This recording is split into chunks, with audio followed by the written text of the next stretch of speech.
Hello everyone, আশা করছি সবাই ভালো আছে আর আমরাও খুব ভালো আছি। এই ভিডিওটা এই জন্য করা, এটার একটা ভয়ঙ্কর ঘটনা আছে, স্কিপ না করে পুরোটাই শুনে যাও। ঘটনাটি দুদিন পরে এই ভিডিওটা করা। আমি নিচে স্কুলের ভিতরে বসেছিলাম, আমার সাথে আয়মানও ছিল। আর অফিস রুমে করিডোনার ম্যাম ছিল, ওই ম্যাম আয়মানকে ডাকায়। আয়মান ম্যামের কাছে চলে যায় এবং সেখানে গিয়ে 2 মিনিটও দাঁড়ায়নি। আর আমি জানি ও আমার চোখের আড়াল হলে থাকতে পারবে না। তারপরে বেশ 5 থেকে 7 মিনিট হওয়ার পরে আমি খোঁজ করলাম, ম্যাম আয়মান কই? ম্যাম বললো ও তো আমার তখনই চলে গিয়েছে, আমার কাছে আসেনি। সমস্ত ক্লাসরুম খুঁজি, কোথায় গেল কোথায় গেল, কোথাও খুঁজে পাচ্ছি না। আমরা শিওর ছিলাম ও রাস্তায় যায়নি, কারণ গেটে তালা মারা ছিল। তাহলে গেল কোথায়? 5 থেকে 7 মিনিটের মধ্যে নিচে কোথাও খুঁজে পাচ্ছি না।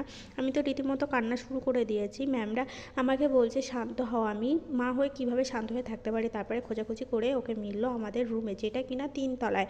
তো ভাবছি 5 থেকে 7 মিনিটের মধ্যেও কীভাবে যেতে পারে। তাই আমি ওকে ছেড়ে দিয়ে দেখছিলাম ও কীভাবে যেতে পারে। দেখুন কত স্পিডে চলে গেল, আমি তো দেখে অবাক।